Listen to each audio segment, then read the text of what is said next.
Happy Sunday, everybody. My name is Scott Midell. Pretty excited to be with you on this fine, fabulous February 25th of 2024. It is my birthday, everyone. Today, I turn another year older. I thought I would introduce that before Lily does, because you know what Lily's going to do. She's going to throw me on the bus. She's going to talk about how old I am. She forgets she's getting older. Lil, how you doing today? I'm doing great. Aren't you 39 today? Yeah, see, now she's going to play the other way. See how I set that up? Happy birthday, Scott! It's good. It's good strategy on my part. Thank you, Lily. Lily got me a kombucha for this morning and some pens and a Bass Pro hat. She said, I'll know about the Bass. It's a foreshadowing of what's to come. Not even. I don't even have an idea. If I guessed, I would probably be wrong. Any other hints besides the Bass Pro Shop thing? Unless it's something to do with fishing? No. Okay, fair enough. Well, we're going to get right to bringing in Dwayne, who's down in Mississippi, a good friend who has traveled the earth with us. Steven, is it possible Yes. to turn off the music in our ears? Yeah, that's... It's very loud in our ears. Yeah, that would be from me Thank messing you. with that the other day. Sorry, Steven. Hey, Dwayne. Dwayne, how you doing Good today? morning. I'm good. I like the backdrop. We got the little Minnesota Vikings. It's good. A little after the season, really fitting for the football season. But, you know, it's good to get it up. I like it. It's a new year already. It's a new year. Positivity from Dwayne. This is good, my friend. So good. Dwayne's aware of this, but everybody else is watching. Maybe you don't know this. Your first time guest here. Somebody's invited you. Welcome today. We're talking about what will heaven be like. It's a very simple title today, but we're going to talk about heaven. There's a lot of people out there that think those two things don't exist, heaven or hell. I say those two things without saying hell. But some people think like there's no hell. And maybe you think, some people do think there's hell and you're crazy. Maybe that's true. But we're going to talk about those things today. We're going to break it down, try to make it very understandable, relatable. And what should we do on this side of heaven to prepare for heaven? We're going to use not my own words or Lily's or Dwayne's. We've got actual scriptures from the Bible that point to what heaven's going to be like. What can we expect to be doing in heaven and those things. So it's going to be a fun one today. It's going to be very high information. It's gonna be an interesting conversation today. But before we get there, we have another YouTube channel where we post videos, adventures, and I think it was Dwayne. Somebody asked how long ago we filmed that. Was it 3-4 years ago now? Right? I think it was close, like maybe 2.5 years ago. I was going to say, closer to 3. 2021 perhaps would be, or the end of 2020 even. Like I think it might have been close to 2020, like the fall of 2020. No? Maybe. I think it was so. in the summertime. For sure, it was in the summertime. Yeah. Because you were off. So. Yeah, you were able to travel. I think it was.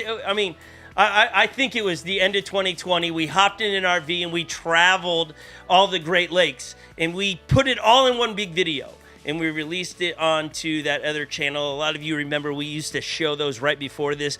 Dan is always saying, we should go back to that where we show a one-wheel video before we come here, and maybe we will. But we put it all one, so now it's a big movie. And we were watching it the other day because courage, revolution, and greatness don't even remember that we did this. And so they were watching it. They were loving it. It's worth sitting down with your whole family, grab some popcorn. It's wholesome fun. But there was a moment in rewatching it after I lived it with Dwayne. Let's set up the scenario. What was the deal, Lil, with Dwayne? He was going to be we were going to paddleboard every Great Lake, right? Remember that? Yes, and Dwayne was going to be our referee. Or essentially, like, make sure no one cheated, make sure everyone was safe. You know, like if I fell off my board, that I wasn't drowning. And the only qualification of this was, Dwayne, you've paddleboarded, right? And that he was like, yeah, I'm pretty sure I've paddleboarded. When somebody answers, I'm pretty sure, I feel like you either know or you don't know. But that's just, right, Dwayne? Like you either know or you don't know. Your answer, though. I would normally say yes, but knowing the backstory, like, it is possible. It is possible. Okay, so we trusted him with our life. We get to the first Great Lake, and he gets down to the lake first because we're all prepping our one wheels and stuff because it's going to be this big race. And we come down, and Dwayne is on his paddleboard. And I filmed this watching it on the TV, and you're going to see me pan to the kids. So and I sent this to Dwayne because I was laughing. I had tears in my eyes. Probably my highlight of at least the first half of the trip. Here's Dwayne. We'll walk you through what you're kind of seeing so this is Dwayne in the water. That's what we come down, and I have the camera. That's him standing there. But he has the leash. If you notice it really quick, the leash is to his wrist. There's our whole crew watching it. It's just hilarious. It was movie night. Let's hit it again. Now look at the leash. It should go to your ankle. Oh, Dwayne. But it's on his wrist. So, like, it's going to be really hard to paddle because it's constraining your stroke, if you will. And I was like, hey, Dwayne, it might work better if it goes to your ankle. Do you remember your response, Dwayne? Oh yeah, that makes sense. That makes sense. That's right. Yep, that sure does make sense. And I had a good laugh, but I did have a moment of like, oh my gosh, we're in trouble. We're in a great lake. He's the ref. He's the lifeguard on duty. I got Lily, who's terrified, who can't stand up on her paddleboard, and Joey couldn't. He's the athlete, and he couldn't stand on his paddleboard. I'm the only one able to stand on the paddleboard. And I'm like, we are in trouble. We have more. This The is very the first lake, the very first, very beginning of the adventure. Yeah. Now, by the last lake, we had Lake Superior was the last one, and we had it sorted out. Lake Superior was the calmest, though. Oh, it was. Yeah, Lake Superior was like literally glass, but then some of the other lakes were very like ocean-like, and so I don't want to be standing up on that. And there were like rocks that were like 2 feet from you. Yes. So I was like, that I'm lake. not about to put, The first lake was my head in danger. The first lake was very rocky underneath. You could see probably 10, 15 feet down. It was beautiful. But it was precarious for sure. I mean, I remember paddling like, what have I done to my friends? Why have we... But, then it really, that left my thought really fast and went to, I must win. Because I was in third place at the beginning of that race. And it was, legitimately, I got to make sure Dwayne's good, Lily's good, and Joey's good before we... But now if we were to do it again... We did have it figured out. I did have it figured out, like, 5 minutes after that video of me falling in there. You did. It doesn't take us long to figure things out. Yeah, we didn't even say that Dwayne falls. Like, because, I don't know, if you watch and go watch he does, yes, he does eat it. Right there on the shore, he stands up, and within seconds of me saying, hey, Dwayne, it might work out better if it's on your ankle, he falls. and he's soaked now. And he had no plans of getting wet. It is cold. It was cold.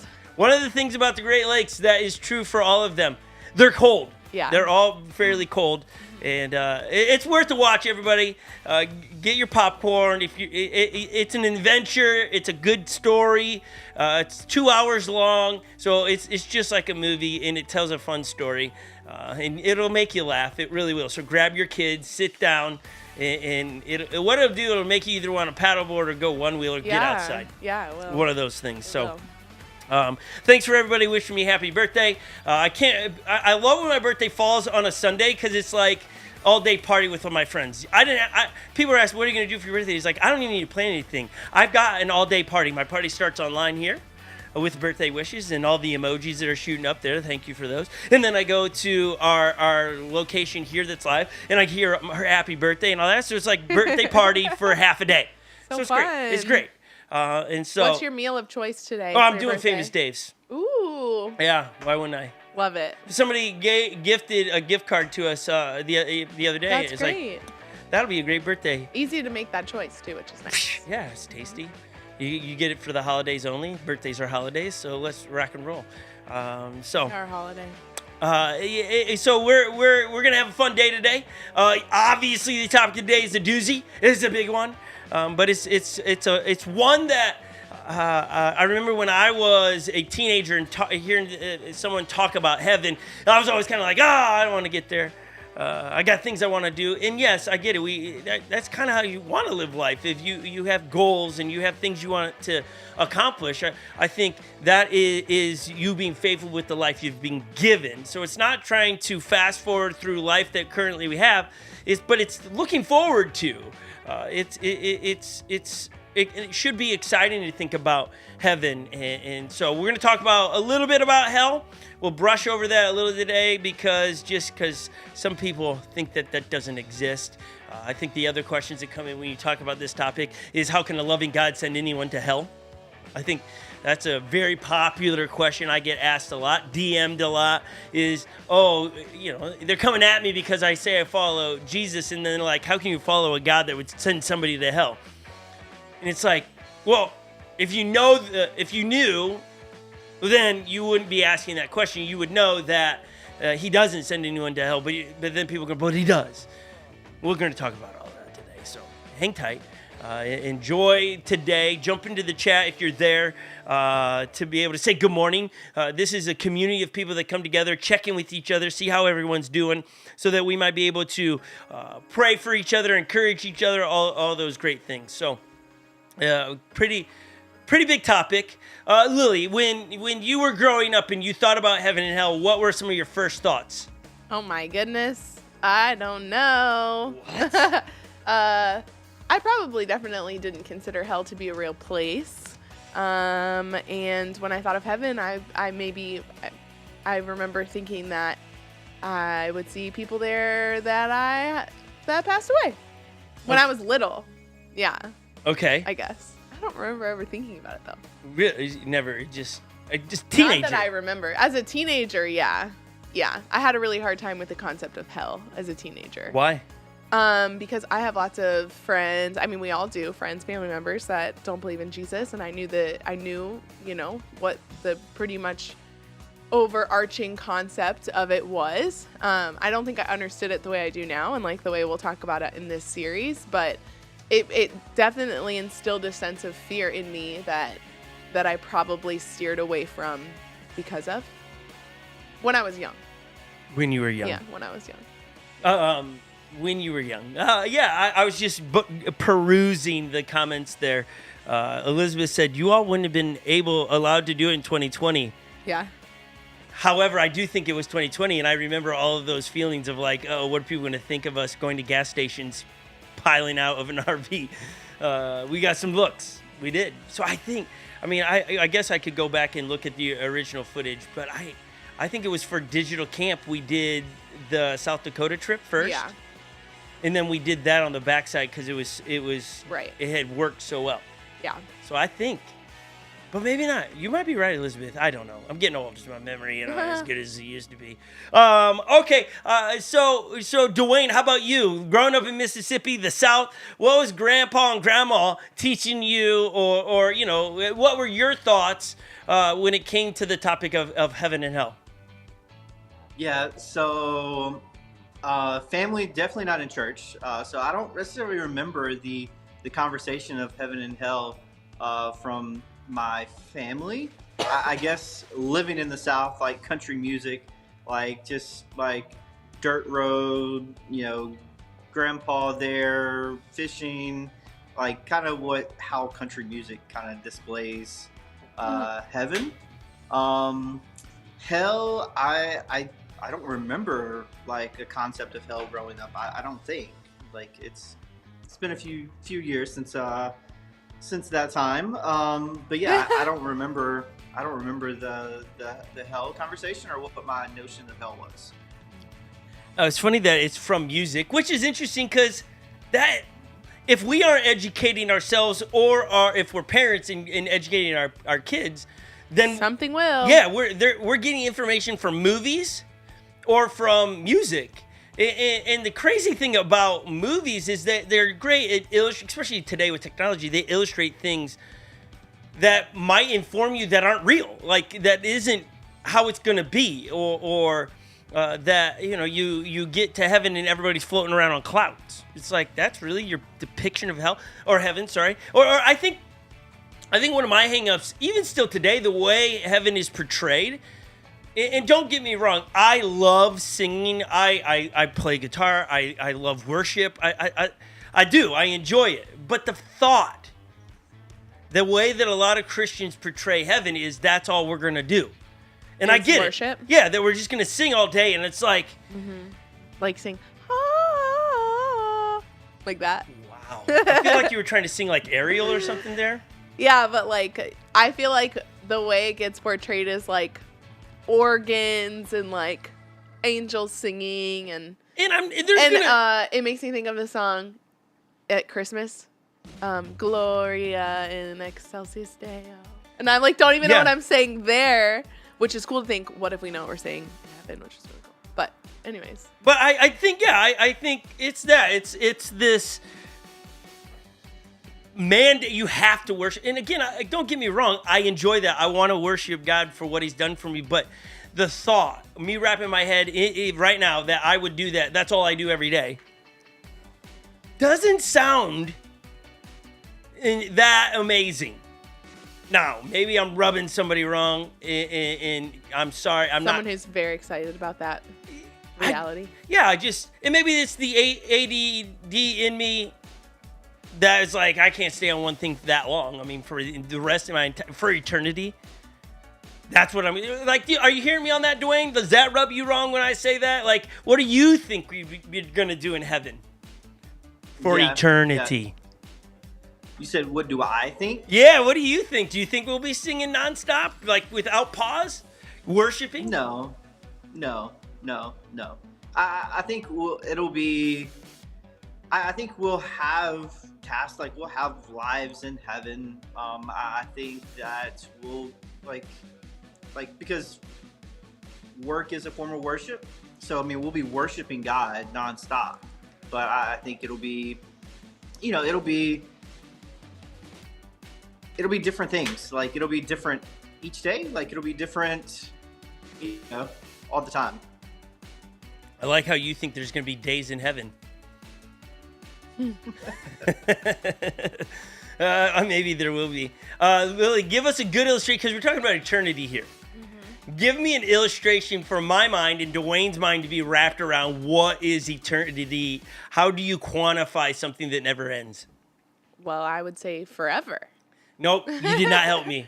I'm asking for an illustration. An illustration? Yeah, an illustration. Give me something that would get me down the road. To understanding eternity? To get me to begin to understand it. Like Epic, who's doing switching today, doing a great job today. Epic, thanks for being in here. You're a hero of mine. He got me, him and Legend thought I needed some bling, so they got me this good. 21. You're killing it. My favorite number. So they said I needed this. So. Okay, I got it. Okay, right. I was pausing there for Lily. Hopefully you have seen a movie like Twilight. And in that movie, you have characters that are immortal, okay? Meaning they live forever. But they're still on Earth experiencing bad things. They're still experiencing harm. They're experiencing evil. It's kind of like that. Kind of. You're not a vampire, though. And there's no evil. There's no bad. There's no tears. There's all joy. And lots more than that. But basically, you live forever. Okay, great. Good setup. You said illustration. Yeah, so. I get it. I'm glad we're tackling this. How about Dwayne? Dwayne, you got an illustration to begin to wrap? Because right now what we have is Edward from Twilight, a vampire that really, when you think about it, he was tortured. Right, like, which is why I specified that was good. There's no evil. Yeah. In our definition. But the idea of him hating the eternity of like this forever deal. Okay. Huh? Dwayne, rescue us, please, from that. Got an illustration yet? That smile says, I miss Joey. That's what that was. I don't have time. Joey would be squirming. Yeah. I mean, like, I don't know, like a ring, like there's no beginning, there's no end, like it just goes on and on and on. Like, well, maybe, that's fair. Like that's, like, yeah. I feel like Edward, I feel like that's an upgrade over Edward. Mm-hmm. I was thinking of something like an inanimate object as well, but for me, my mind helps like when I've seen something visually. But I can picture it because I know. But the thing is with both illustrations, it's like you've pulled time out of it. Now I have no way to track like forever. It's like untrackable.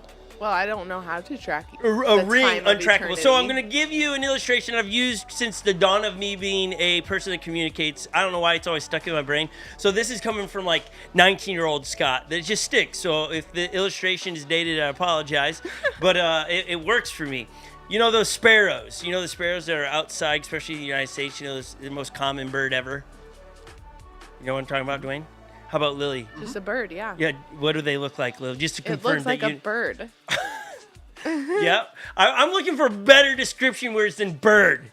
Don't know. You don't. The Bible says the sparrow. Yeah. Yeah. So what's the sparrow?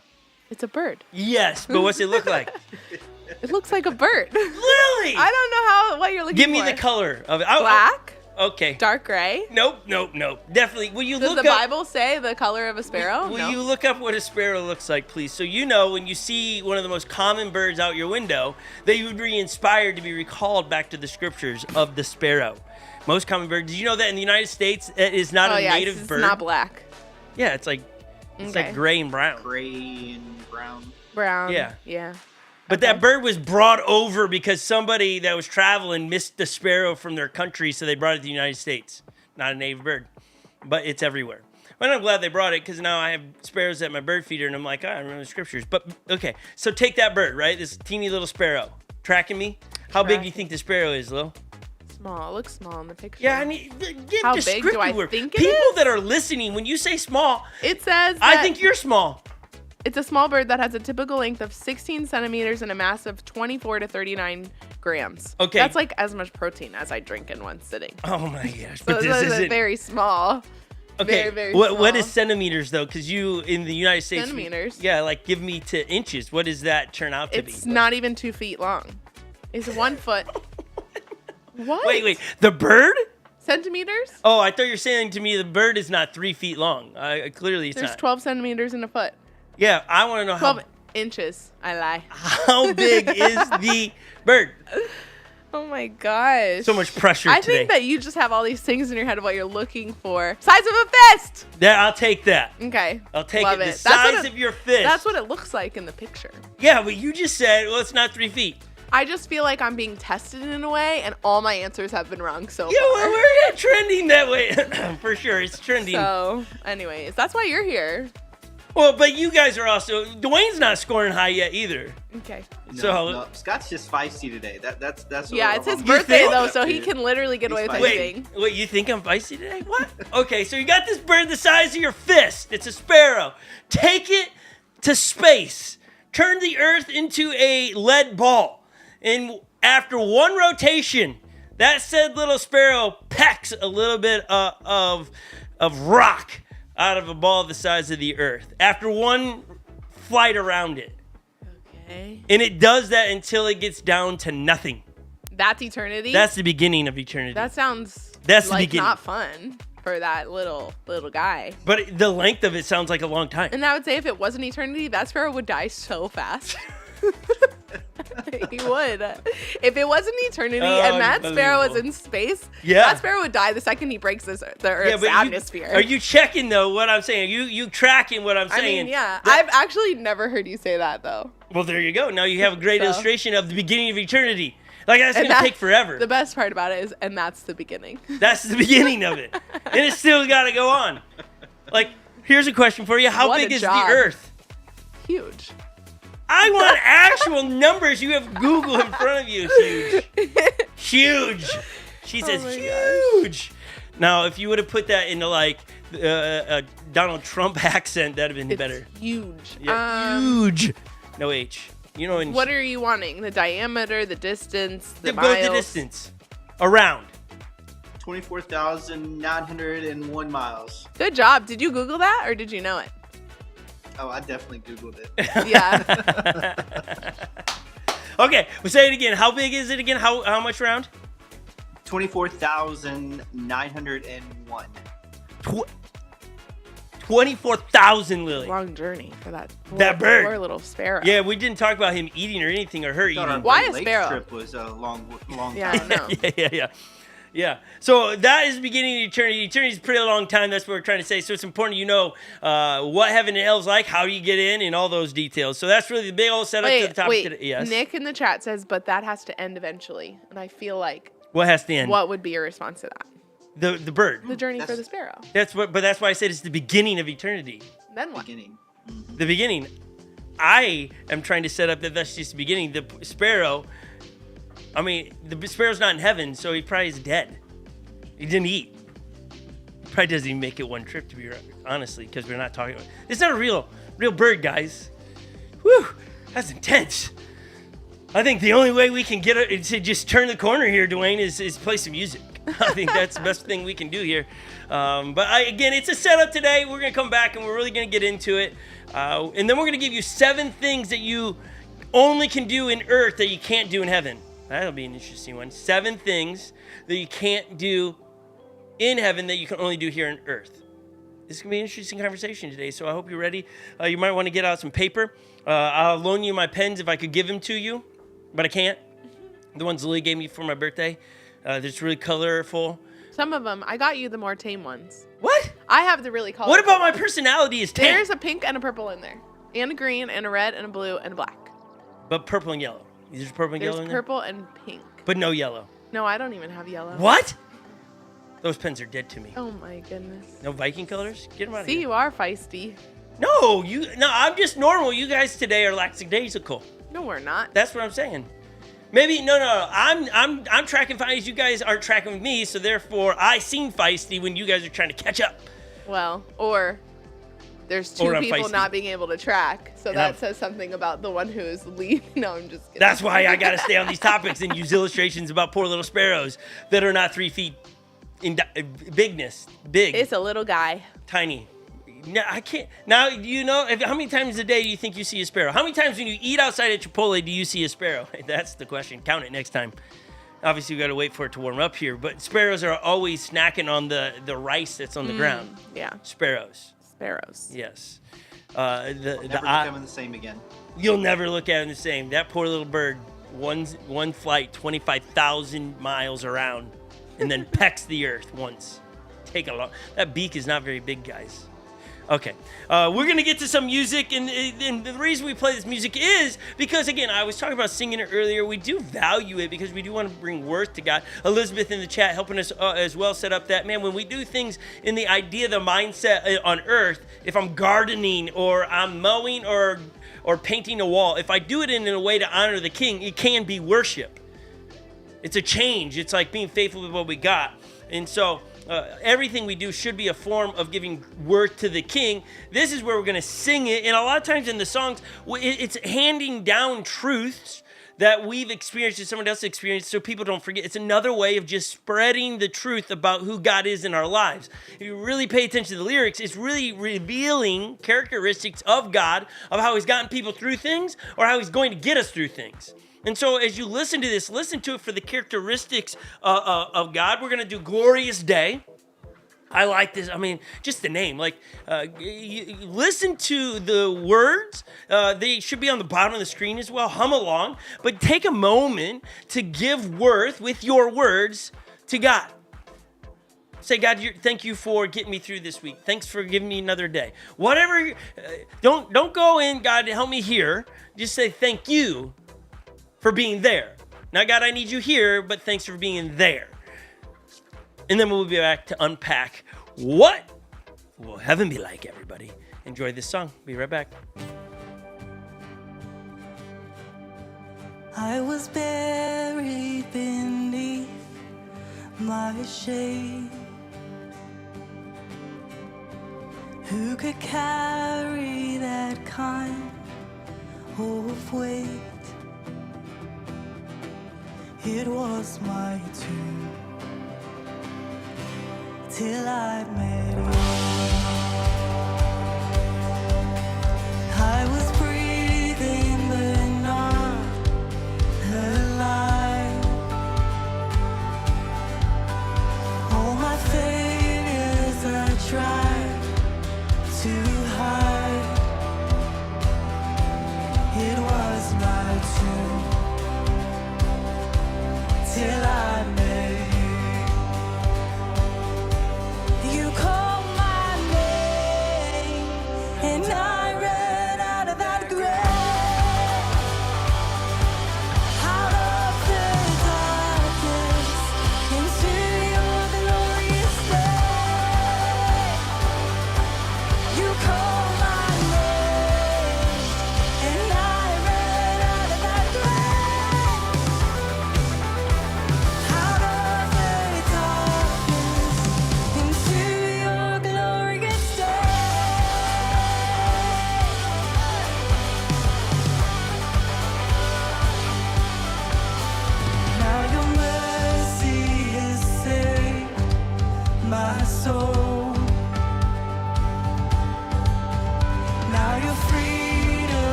shelter.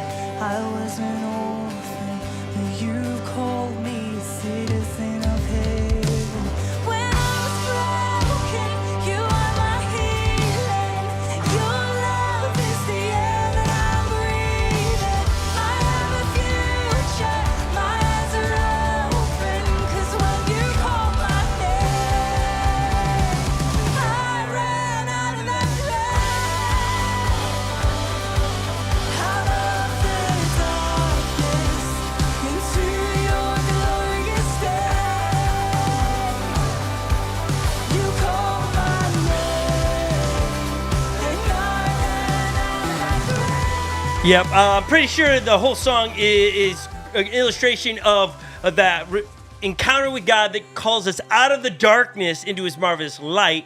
Also, it's a good idea to think about, man, one day when this is all, our life is said and done, you will be face to face with Jesus, and then way we lived determines where we spend eternity, okay? So we've had a big setup on the conversation today, and depending on how you lived life, we'll either make that day glorious or a bummer. And I'm pretty sure bummer is not an adequate name.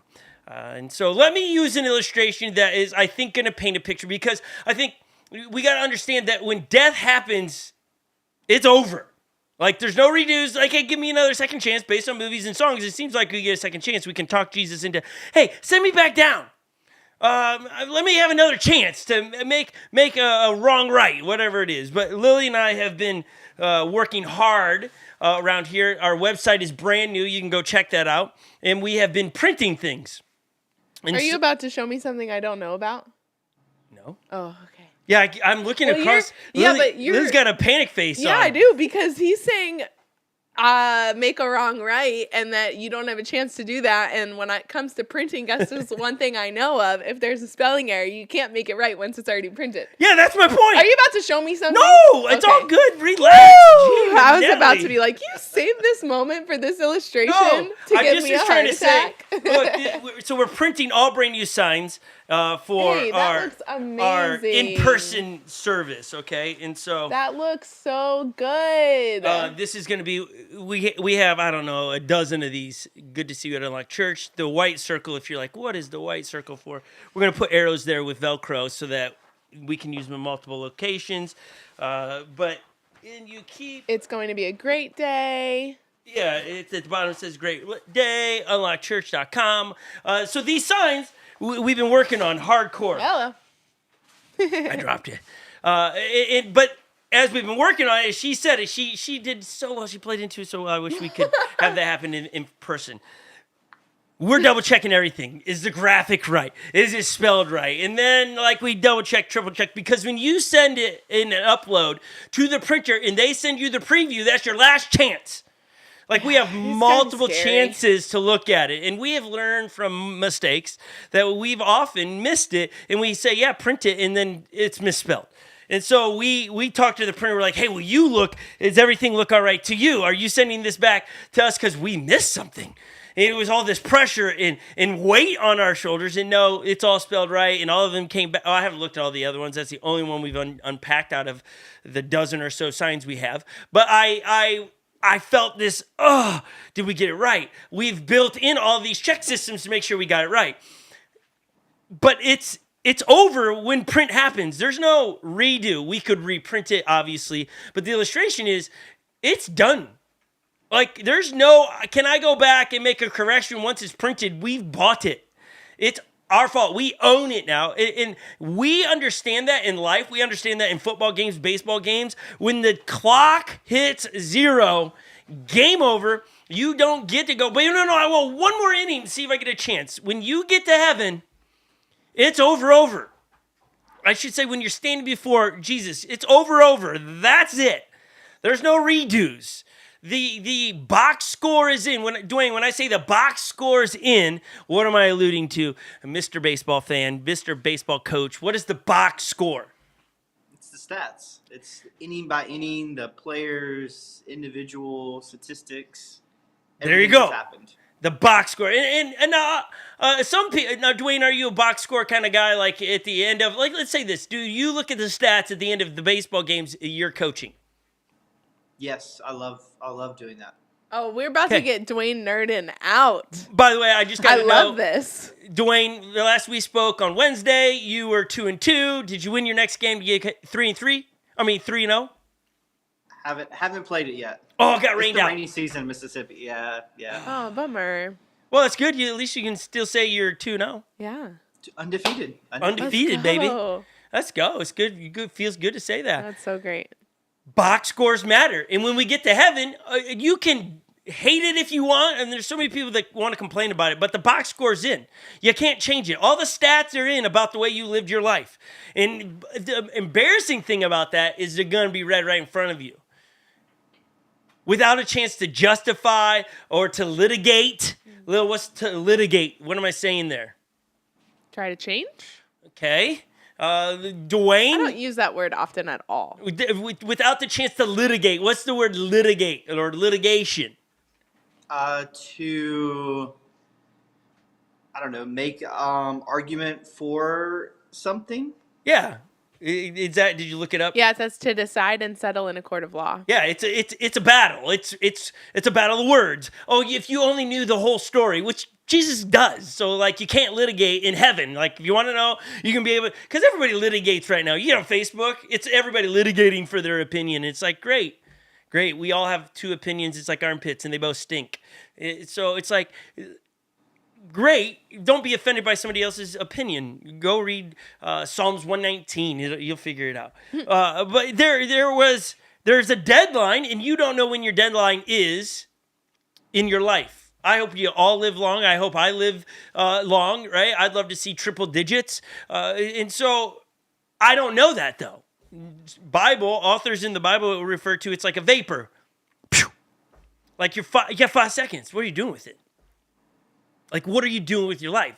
And the box score is going to get called at some point, and it's going to be read out loud. And so it's important to know what's heaven going to be like, and then how can you ensure that you're going to get to heaven? So we're going to go to a book of the Bible that I don't really read out of very often. I read personally, but to teach from it invites so many feelings and discussions and just a lot of things. We're going to Revelation chapter 20 today, people. Revelation chapter 20, verse 11. Now, I got to give you some information here. Bless you, Lily. She's sneezing in the background. You got to understand, I'm about to read something that's got so much in it. I cannot possibly today stop and read and explain everything in it because we're trying to get to a point. If we stop and try to break down everything, we'll have got nothing done today, okay? So if it opens up more questions for you, write it down. But don't use a yellow pen because we learned with Elizabeth, yellow pens are useless. Okay, that's coming from a teacher. She's an expert, so that's why I don't have a yellow pen. A Viking fan would find a lot of use for a yellow pen. I'd make it work, Elizabeth. I'd figure it out. I'd write on black paper or something. Revelations, though. What's that? Purple paper. Purple paper. Thank you, Dwayne. Dwayne's tracking. He's on it. He's one with me. One in spirit today. I like it, Dwayne. He's pointing to his flag behind him. Yeah. Beautiful. Beautiful. Okay, Revelations chapter 20, verse 11. Then I saw a great white throne and him who was seated on it. And the earth and the heavens fled his presence, and there was no place for them. Okay, what are we talking about there? One, there's going to be a huge white throne, and Jesus is going to be sitting at it. So whatever you're picturing, you got to picture some colossal white throne. But this isn't some mamby-pamsy God just sitting there and you're just like, oh, cool, high-fiving it, dabbing it up like fist bump kind of deal. Like, oh, bro, Jesus, I've been wanting to ask you this big question. Why'd you make narwhals? Like, I don't think those, I think this is definitely telling you those things that you keep making a list. When I get to heaven, I'm going to ask Jesus about this. I think, yeah, you might ask that after the length of time it takes a sparrow to peck the earth down to nothing after one revolution. I think then you'll start maybe wanting to get a few questions. But when you first see Jesus, you ain't about to go, hey, so like narwhals, what's the deal with them?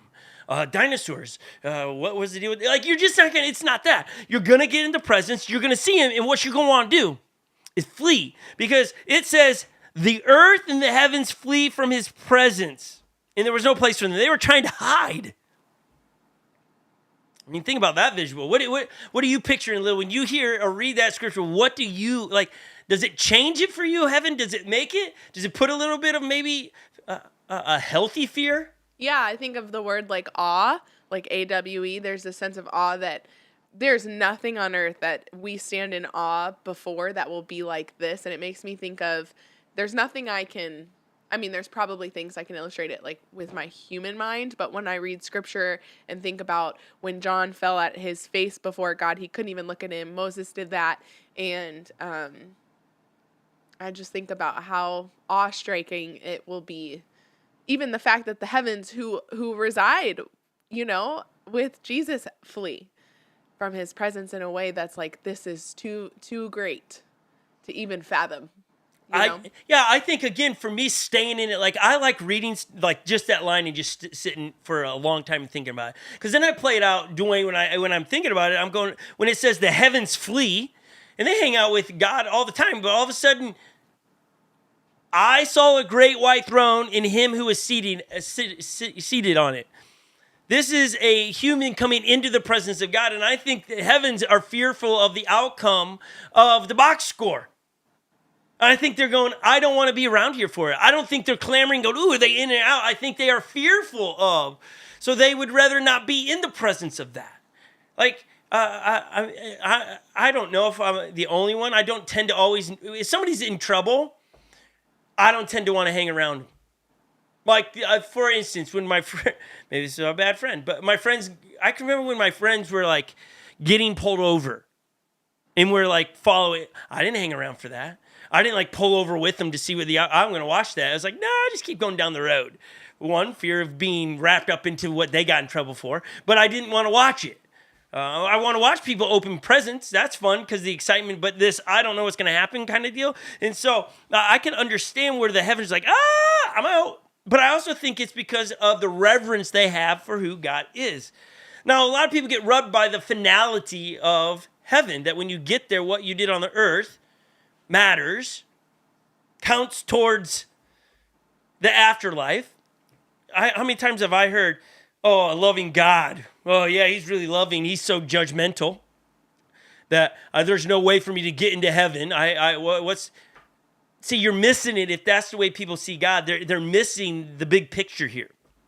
And so, Lil, you got my notes pulled up there? Yeah. Can you read Romans chapter 2? This is going to help understand that, no, God built in a way back to him, in a way to have a box score that is beautiful and acceptable in heaven. And Paul begins to allude to it and teach us in Romans chapter 2. Would you read it, Lil? It says, but because you are stubborn and refuse to turn from your sin, you are storing up terrible punishment for yourself. For a day of anger is coming, when God's righteous judgment will be revealed. He will judge everyone according to what they have done. He will give eternal life to those who keep on doing good, seeking after the glory and honor and immortality that God offers. Immortality. But he will pour out his anger and wrath on those who live for themselves, who refuse to obey the truth and instead live lives of wickedness. There will be trouble and calamity for everyone who keeps on doing what is evil, for the Jew first and also for the Gentile. Okay, that's a doozy, but he's definitely Paul's making sure you understand, with God, you are either in or you're out, based on what you do in the present, where you are right now, how you lived your life. That's weighty. Dwayne, when you hear Lily reading Romans chapter 2 there, do you feel the weight of that? Like I'm not trying to depress anybody or anything, but it's kind of exciting though that, hey, I have clear instructions how to walk and do my life. Right?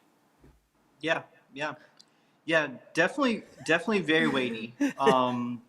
But like, and I think if that was the whole story, then yeah, like that would be like, I'm fleeing along with the heaven and the earth. Like, that's okay. Hey, I'm fearful because I know that I've done evil at times. I know that like I'm in my heart, like I'm a sinful person. So I know that. I think it's important and like interesting to note who he's speaking to. He's speaking to people who are stubborn, currently, like actively stubborn and refuse to turn from their sin. And I think that like to me, I'm like, okay, this feels heavy, but what's my action plan? What's my plan to not experience some of what he's saying? Well, the bad parts of what he's saying. And it's like, don't be stubborn and turn from your sin. Yeah. So I think that's interesting. It's two groups, because he speaks to the follower of Jesus here as well, that he will give eternal life to those who keep on doing good, seeking after the glory and honor, immortality that God offers, or immorality, or what am I saying? It's tality. Okay. Immortality. But it's a heart condition, right? And again, it's hard to measure our own heart, but it's waking up going, I'm living a life honoring the King. Am I perfect? No. 46 years of living in almost 40 years, I guess it would be 39 years of me trying to live a life honoring to the King, and I haven't got it right all the time. But my heart is, I wake up and I want to. The other group is, I don't want to. I'm going to be stubborn. I'm going to turn from. I'm going to ignore the truth. And so then he's saying, okay, if you don't want to live a life honoring the King and you're all about your deal, then there's consequences. The box score will read. And so in Revelation chapter 20, so we're coming back because we want to understand that when you get to heaven, this box score is going to be read, and it's frustrating to so many people, but it's frustrating to the people that are like stubborn. They don't want to live their life honoring to the King. So Revelation chapter 20, verse 12. And I saw the dead, great and small, standing before the throne, and the books were opened. So we know that in heaven, besides people and God and angels, there's going to be books. Yes. For one of my sisters, that's great news for her. She's a bookworm. She's loved them all her life, so she's excited right now that there are books in heaven. And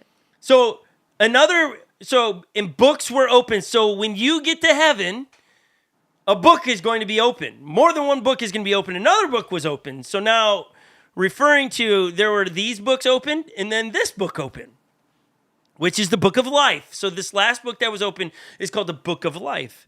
The dead were judged according to what they had done as recorded in the books. So the box score, just like every inning, is being recorded by coaches about how the players hit and played and fielded, is being documented. So is the way we're living our life.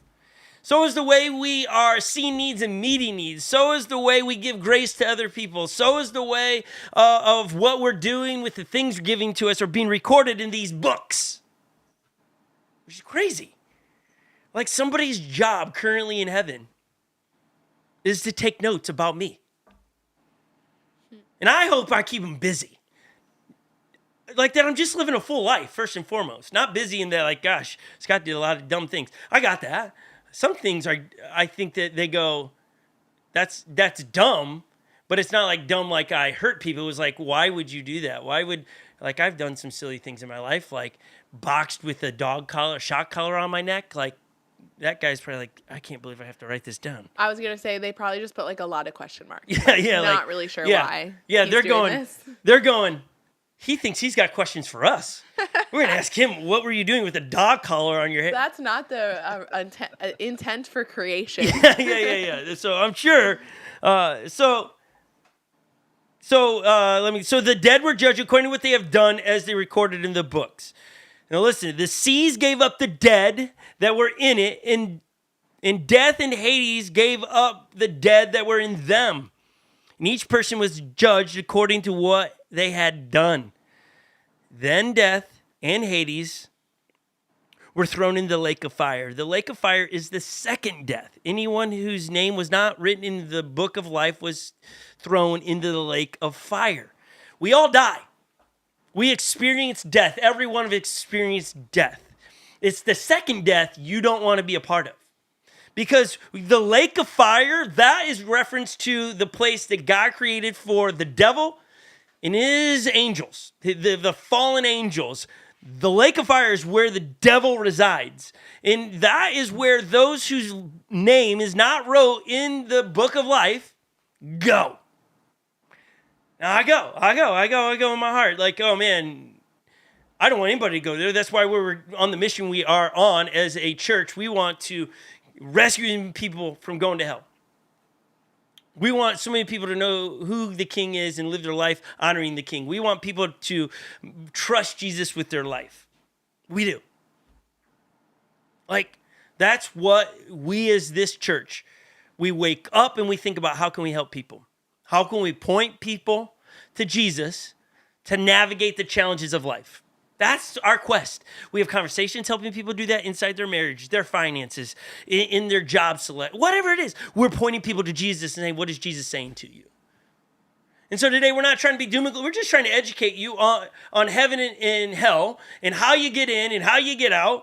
And maybe you need to do some correcting in your own personal life today. But the biggest thing isn't just about a list of do's and don'ts, because I think, Dwayne, that's the danger. Somebody's like, okay, it's all about what I do. Right? That's what it feels like. Yeah, and I think of, like, what about the person who takes it and goes, it's about what I do and I have to be perfect. Yeah. You know, and then get this guilt and this shame because, you know, when you mess up, you Because what feel do I like do? a letdown. Yeah, but I think in that book of life, I think you have, like, when I was in junior high, I met up with some friends before a field trip, and one of my friends brought spiked Gatorade. It was like, sweet. And so we drank this Gatorade right before we went to President Lincoln's hometown in Illinois. We went to visit it. And I was puking my brains out in the back of the bus because I just had a little too much spiked Gatorade, and my little body couldn't handle it. It wasn't a highlight of my life, and it was probably not one of the proudest things I ever did. It was a whole bunch of wrongs in it, right? In that I lied to my parents.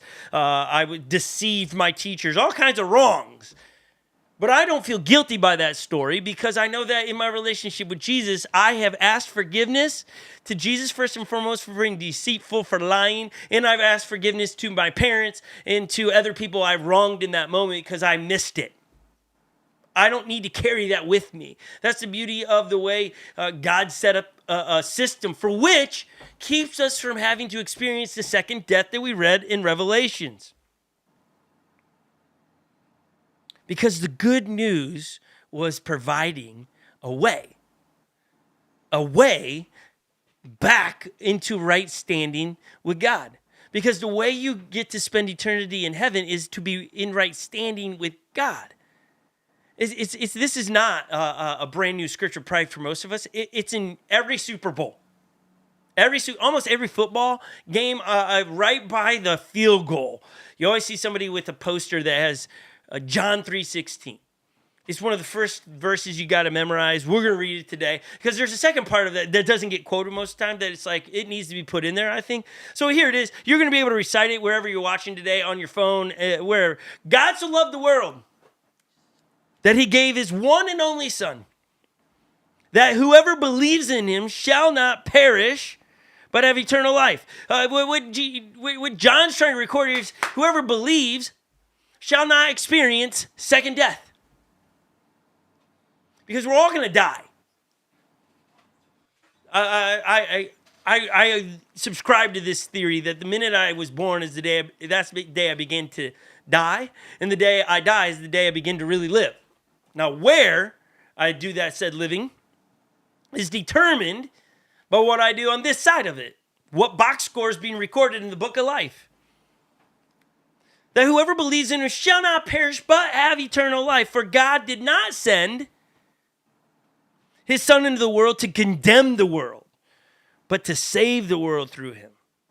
Whoever believes in him is not condemned, but whoever does not believe stands condemned already because they have not believed in the name of God's one and only Son.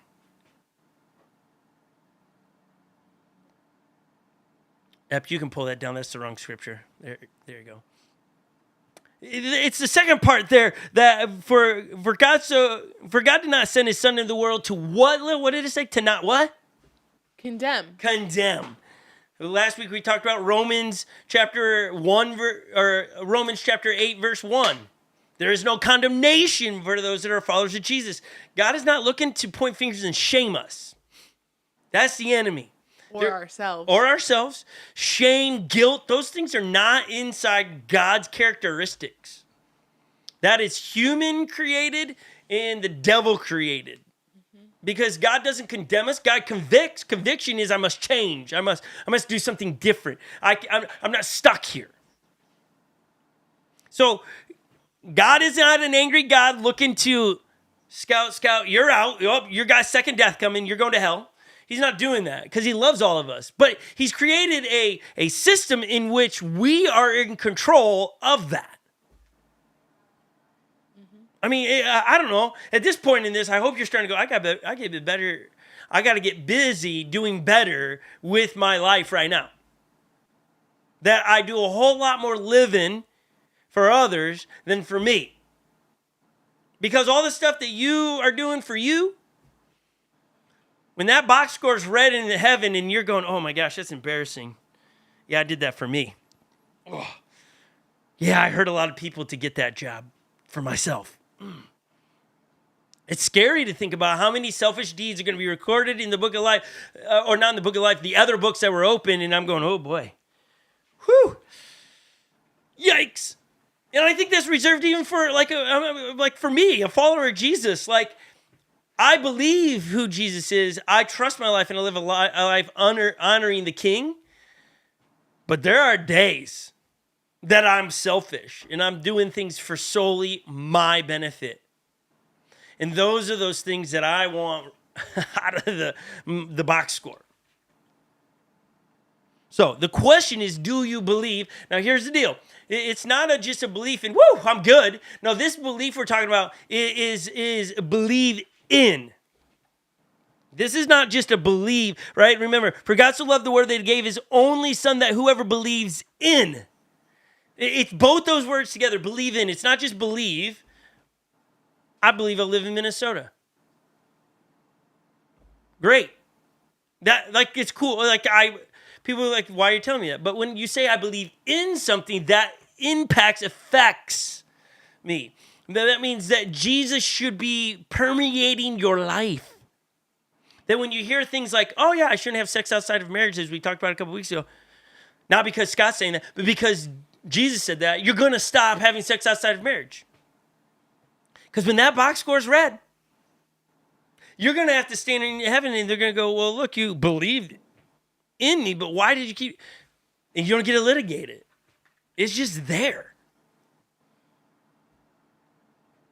I know some people, it's going to make some people uncomfortable and wince a little bit. Oof. Where's this grace? No, I guess your grace. I'm sure he does. More than I understand. I know I shouldn't say sure he does. More than I can understand, but it's pretty clear. There's going to be a box score. It's going to be read out loud.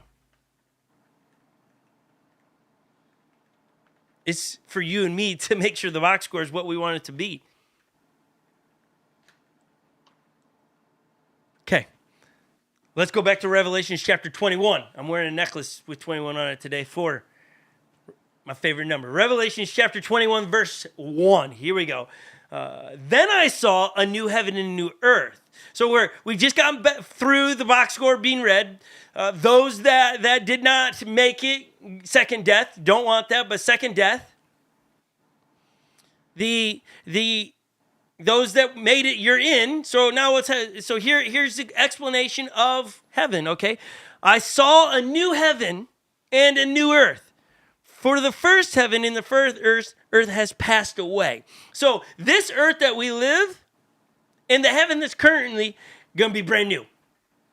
I don't know how fast that happens, but I have a feeling God knows what he's doing, so it's going to be pretty stellar. It's going to be amazing. It's going to be wild.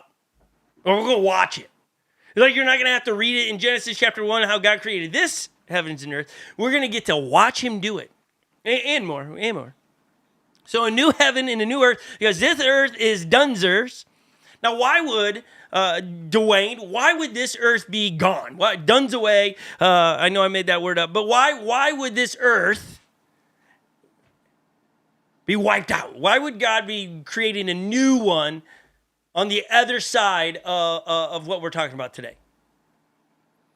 Yeah, so the thing I think about is it's a broken like it's not perfect. It's sin has come in or it's temporary, right? The new heaven and earth will never pass away. Like it's forever. I love how you nailed it. You didn't even know it. You just glanced it there, Dwayne, where you said this. You said it, and this is the main point: is this earth is broken. That And I'm going to own it. Like when I was studying this, Dwayne, we tend to say it even the way you said it, and there's nothing wrong with it. But it's like sin entered the earth. Like I had nothing to do with it. I'm just living because sin entered the earth. But I brought it in. I lied. I've deceived, right? I brought in. It's my sin that is eroding and destroying what God created to be perfect. It's my undoing of what God created. It's my sin. I think that makes it like, holy crap, I'm working against God every time I do wrong. Does that make sense, Dwayne? Ooh, I like the way he's thinking. Yeah, it does. I don't know if You can say don't agree. I don't know if I 100% agree with that. Why? I think definitely what I do affects things, but I think before I was born, the earth was like, it had the expiration date already on it when sin entered the first time. Yes. So with that, the expiration date, like the countdown started. Now, I don't disagree with that. I agree with what you're saying, that when back in Genesis chapter 1, when God created heavens, earth, and all that in 7 days, and then Adam and Eve brought sin to the earth, I think all of a sudden clock starts ticking in that God's going, oh man, this thing's messed up. I think the more people born and the more sin entering the world is speeding up the erosion of planet Earth. So is that going the other way if we stop that slows down the clock? But we can't. Sin is it's here. Right. It's here. Think about it.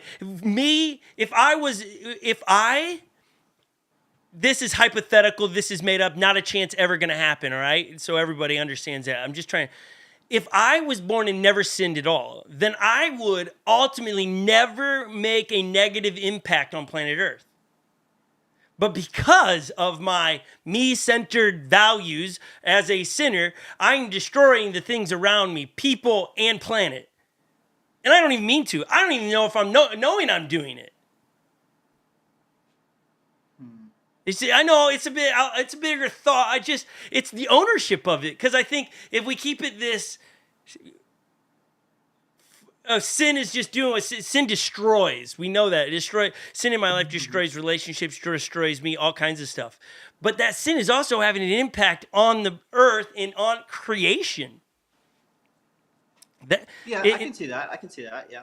So it's sin in me, right? I think if there wasn't sin in the earth, we wouldn't use the earth in any wrong way. Now, I don't know what's wrong in all those things on earth. I'm not trying to get green on anybody or saying, oh, we shouldn't do this. I got no agenda here, okay, Dwayne? I'm just picturing it going, yeah, this kind of starting to make sense. If I own my part of it, that I'm eroding what God created because of the sin in my own life.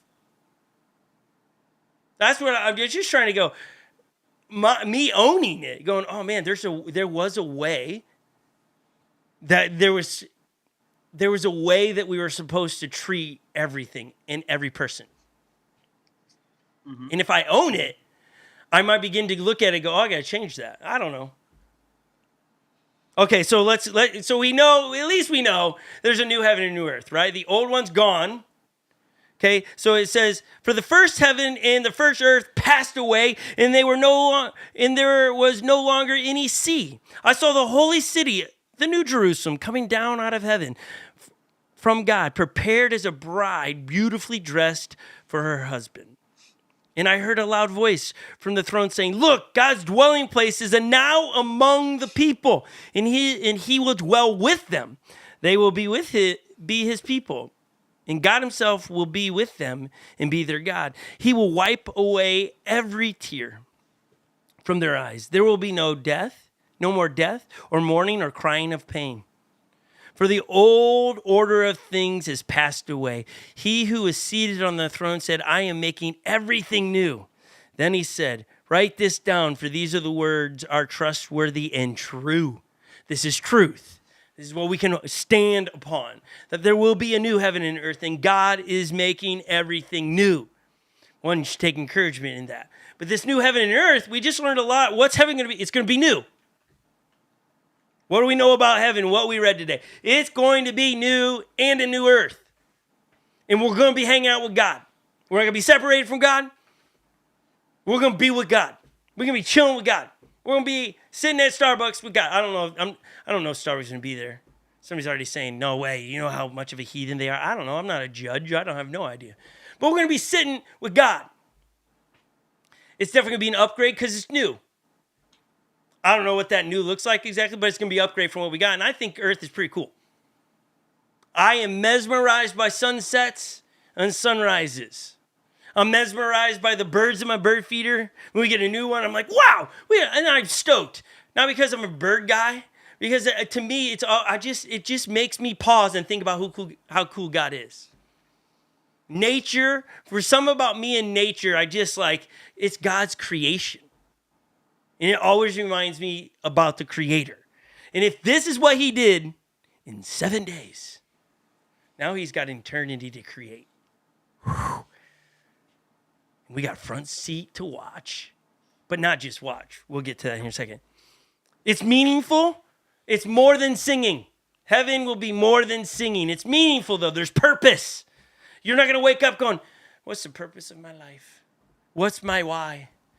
I mean, we get wrapped up into that in our why. We lose it because we lose sight of the king. The purpose of our life is to wake up and to be about the things God's about. And that's people. But we get on about, no, I need my storehouses full of money. And I think you need money. I get it. But that's what our focus becomes instead of how can I be generous? The new heaven and new earth is God-centric, meaning God will be at the center of it, not you and me. It's going to be personable. And we go back to it because they will be his people and God himself will be with them and be their God. It's personal. We're going to have an intimate relationship. It's going to be enjoyable. I mean, I don't even think the word enjoyable is probably right, Lil, when I write it's enjoyable, but enjoyable. I think for those doers out there, those that like thinking up stuff, you're an inventor, you're going to love heaven because you are going to co-create. We're going to co-create with God. This isn't a spectator thing. We're going to sit there and we're going to be able to think up things with God in heaven, creating a new heaven and earth. I don't know. That excites me. I don't even understand that but when I read what I'm reading, we're creating with God. How cool is that? With no limitations. Have you given much thought to that, Dwayne? Co-creating with God? I haven't. I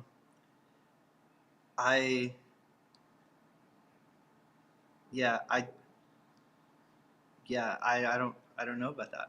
I don't know. That we're gonna. I mean, the new heaven and new earth coming. We're not Correct. just sitting around, right? Like it's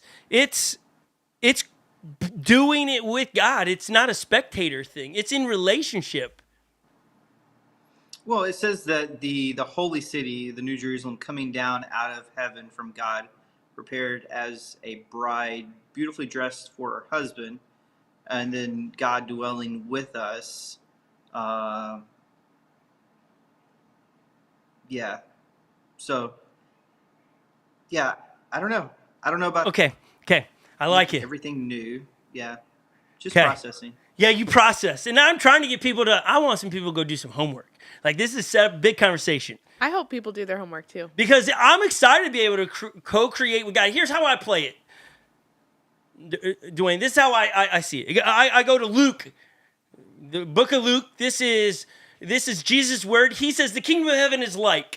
And he begins to paint this parable of somebody with money, somebody with property, and so he's going to entrust these individuals. Go read this whole thing in Luke chapter 16, verse 10 is where we're going to hop to. And Jesus is telling the story. Kingdom of heaven is like this, in a divvying out of things. And then the property owner comes back and goes, what'd you do with my stuff?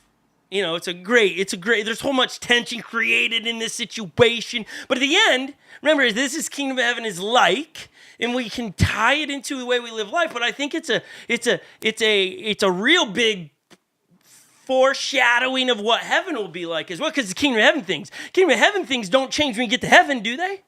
Or are they just here on earth heaven thing? But that's just something to be pondering. So Jesus says the Kingdom of Heaven is like this, and he begins to download this. If you are faithful with the little things, you'll be faithful with large ones. But if you are dishonest with little things, you won't be honest with great responsibilities. If you are untrustworthy about worldly wealth, who will trust you with true riches in heaven? And if you are not faithful with other people's things, why should you be trusted with things of your own? Kingdom of Heaven. Jesus is saying, hey, the way you handle your stuff here on earth, will be a direct correlation of what you will be entrusted in heaven with. I don't know. I leave the pause there and kind of give that, if I'm wrong on this, and it's like, I miss it, but I live my life here in a way to honor God and go, no. When I build a trail for one wheels in my woods, I'm going to build the best I can. We're super creative with what I got. I'm going to do the best I possibly can with what I got to honor you. And I get to heaven, and Jesus goes, hey, we need some one-wheel trails around here. Like, I want a one wheel with you, Scott, because dang, that looks awesome. Let's do it. I'm like, okay, let's mob, Jesus. Let me start creating some trails with no limitations, no gravity being a problem, no lack of resources. He goes, you did pretty good with what you got. Now I'm going to give you unlimited resources, no boundaries, go create. Am I helping you get there a little bit, Dwayne, or? Yeah.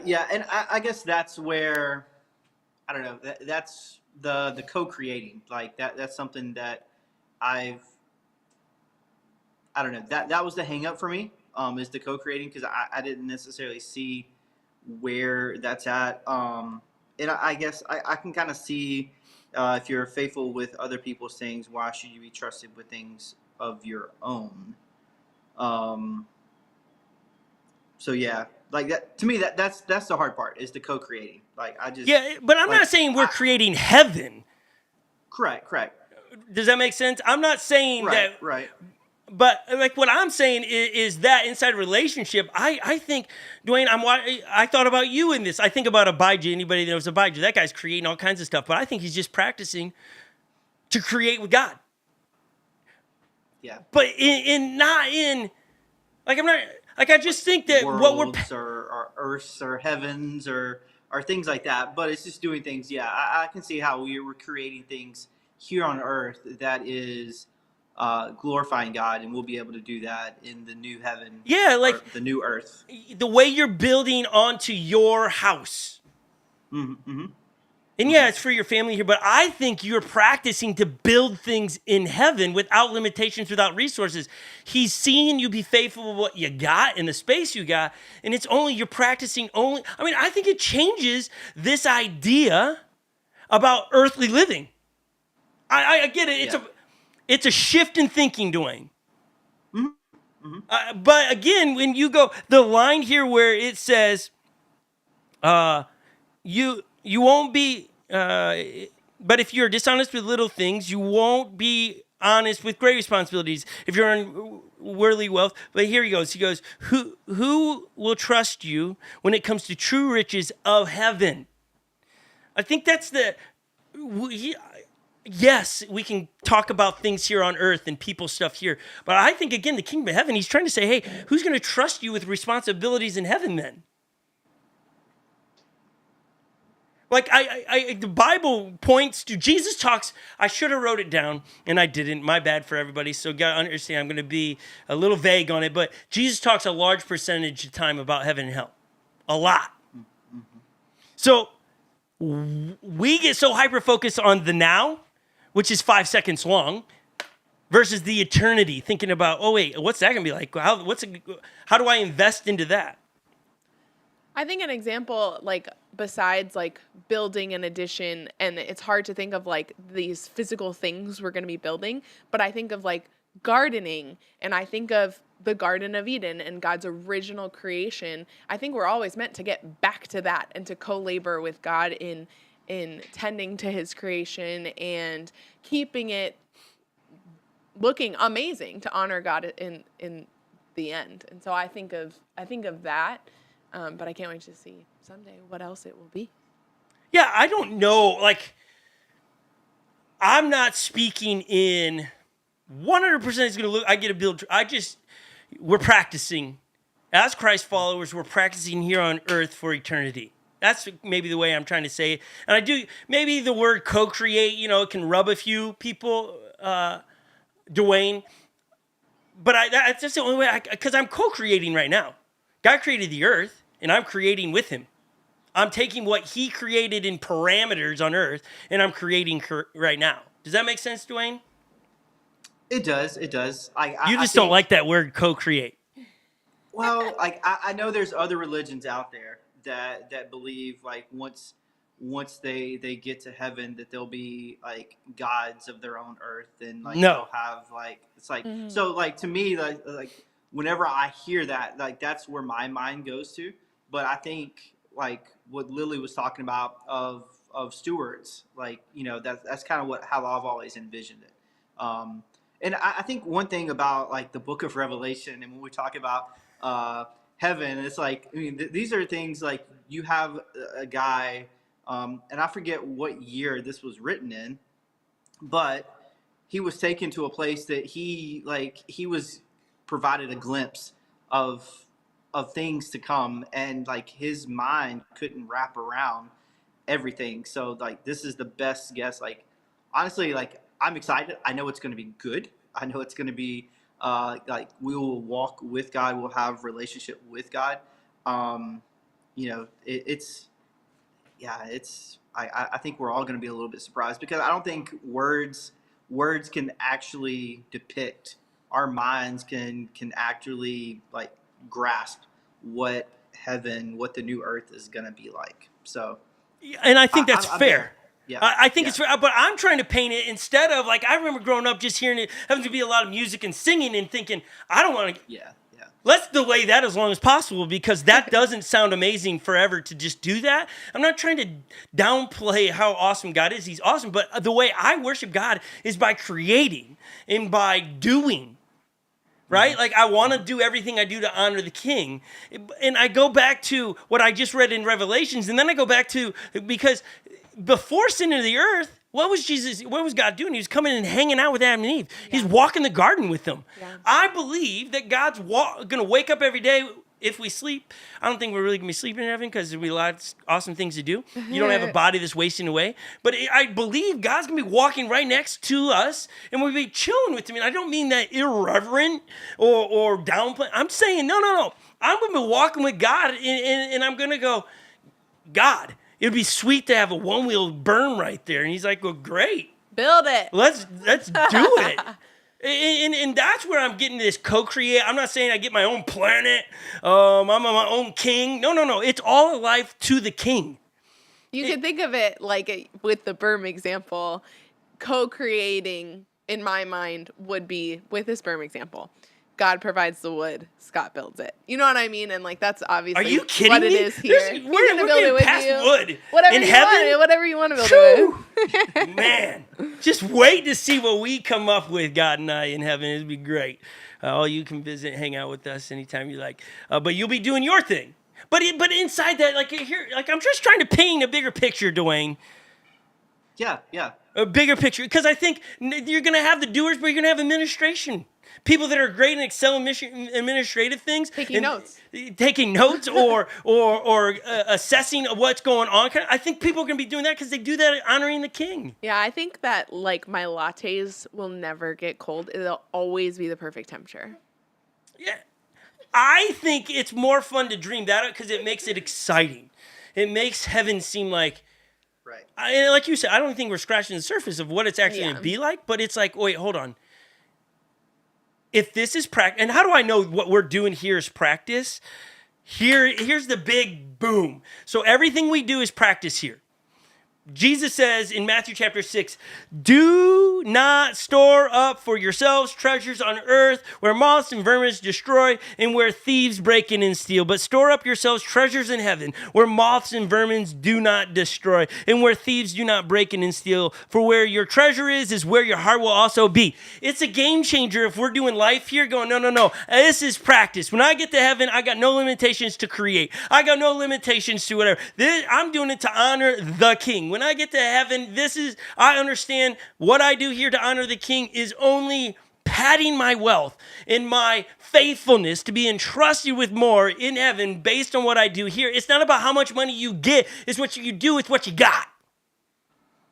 And everybody I hear it all the time. Oh, if I just had more money. If I had a bigger job. If I had more. Stop telling me that. Just be faithful what you got, because that's what's being measured. Not the quantity of it's what are you doing with what you got. We're practicing now for heaven. There's so much more. I got to read this last one, though, in Revelations, though. And maybe this helps with the co-creating thing and getting back to what heaven will be like. I say because I'm not at the right spot in my notes. Oh, I guess it is. It is Romans chapter 8, verse 18. Here's Paul speaking into creation, the earth, and all those things. Here we go. Romans chapter 8. Creation waits eagerly, or in eager expectation for the children of God to be revealed. I think that's pretty powerful there. The earth is waiting for the people that are followers of Jesus to be revealed. When I read that in context of what I'm saying, I think the earth is going, these people are destroying this place. In creation is waiting because, man, those children of God, when they're revealed, I know they're not destroyed. It's just an interesting thought. For the creation was subject to frustration, not by its own choice, but by the will of the one who subject it, in hopes that the creation itself will be liberated from its bondage to decay and brought into the freedom and glory of the children of God. Okay, hold on. Let me just pause there. Dwayne, what did we just read there?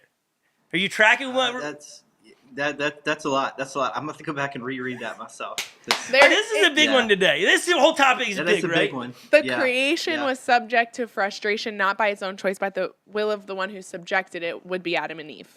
The sin that originally had the choice. By the will of the one. But see, that's where, like, I get Adam and Eve had their choice, but you and I have a choice to sin every time too. Yeah. We do not have to. But because of what they did, we were born with that. We could still choose. And we have never, because you can't, because sin's now permeated the earth. So we can still choose? Yeah, because then we wouldn't have free will. Yes, I can choose every day, but the second that I said mine to my brother, so it's not, but to blame it all on Adam and Eve is to take zero responsibility that I definitely take responsibility. That's what I'm trying. I get what Adam and Eve did. Like, I understand they introduced something new to the planet that was never supposed to be here, but we have to take ownership. We can't. So I'm a part of that where it's the Earth's issue is not its choice. It's not the way it was designed. That's how I read that, Dwayne. 9:30. It's tough to land the plane. I want to get to those 7 things. Okay. But maybe we should save it for next week. We probably will. Does that? Did you reread it at all, Dwayne, and go, I got it or not got it? You tracking? Yeah.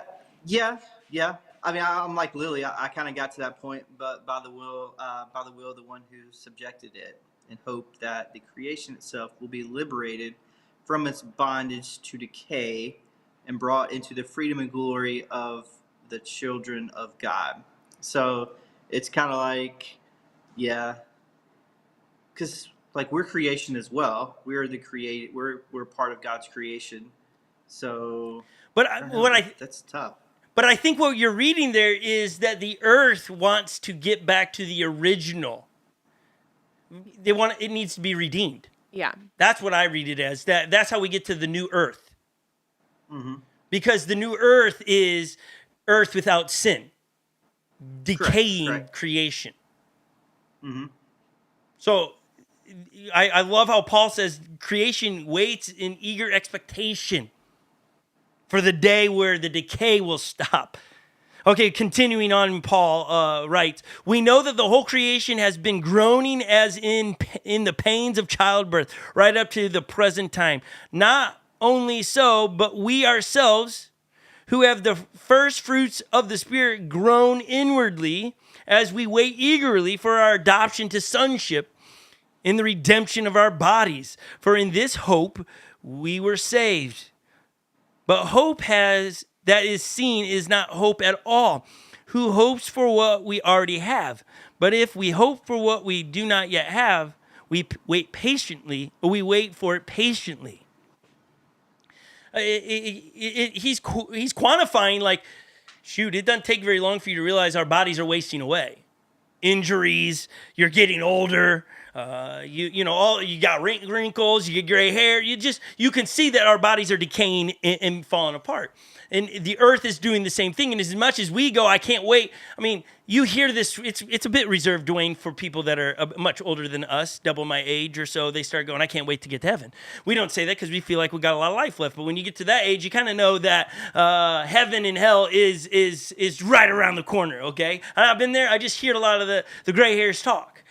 They just speak of like, "Ooh, can't wait to have a new body. I can't wait to do a backflip again. I can't wait to run like fast again," and all those things. Why? Because they're alluding to their bodies decaying.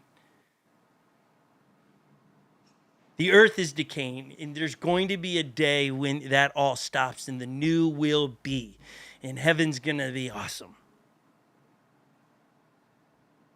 I don't know. It excites me, Dwayne.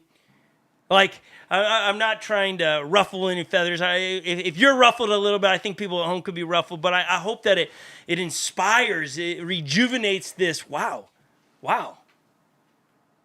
Heaven's going to be awesome.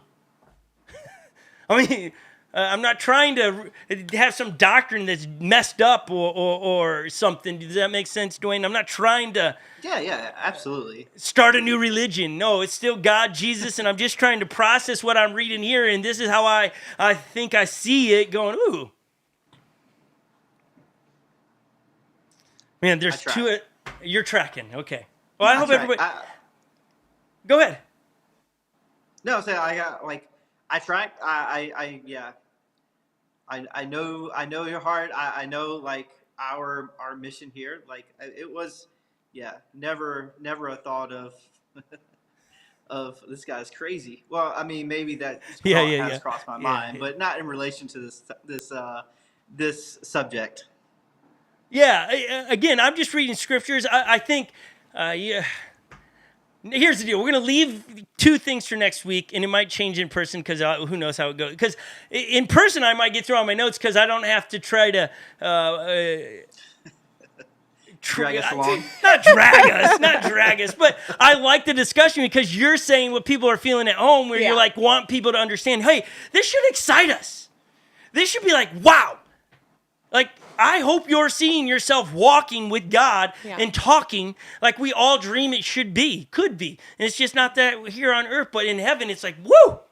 I think in heaven there will be a day. I don't think our first reaction when we get there because it's that white throne business and we'll be terrified. But I think when we're in and like, woo, this is amazing. I think we're fist bumping and high fiving Jesus because we're walking around and he's one wheeling with you, or he's riding a bike, he's fishing with you, and he's like, you think you caught a big fish. Wait till you see this, right? I really genuinely see it like that. I think, even as I say that, the immediate movie comes to my mind, and this has got a lot of people ruffled, and it's an older movie. Now I can't remember the name of the movie. Oh, come on. There's a whole depiction where Jesus walks on the water with... The Shack. And I just think that's a glimpse of it. Jesus walking on water with the main character, and just... Yeah, I created that fish for you to catch one day. And it's like, oh my gosh, I hope it excites you today. So next week we're going to answer this question. Do pets go to heaven? Somebody wants to know that. So will pets go to heaven? And 7 things you can do today on earth that you cannot do in heaven. We'll talk about those things next week because we just couldn't get to it all today. My notes are fully loaded. And so thank you for being with us today. We want to give you a chance to be faithful with your resources. Thank you for those that give. We're going through Financial Peace University. This is your last week to sign up. We had a handful of people in our chat this week. It is free for you with all kinds of tools and special things. You can sign up. Here is your Financial Peace University. Click that. Seriously, don't miss a small group. Dwayne and I and a few others are in there on Wednesdays, 7 o'clock Central Time. It's a 1 hour discussion about the video that you will watch, and we'll unpack it for you. It's exciting to hear everybody's stories. And then we have, if you're local in Minnesota, we are meeting Tuesday nights at a location in a venue where we're doing the same thing. So don't miss that. Also, inside that, there's a lot of resources, practical budgets and things that are all free. The tools that are at Financial Peace University, when you sign up through us, they're free for you. So if you're like, I can't make it at 7, download this, sign up so that you can get the free resources to have freedom in your finances. Your church is paying for it. That's how much we're investing in you, in your future. We're paying for you so you don't have to do it. And so click that QR code, go there. You'll sign up. Lily will correspond with you. It's a lot of fun. And then inside that class this week, they were talking about finances. And their first thing they said you should have in your line for budget is giving 10%.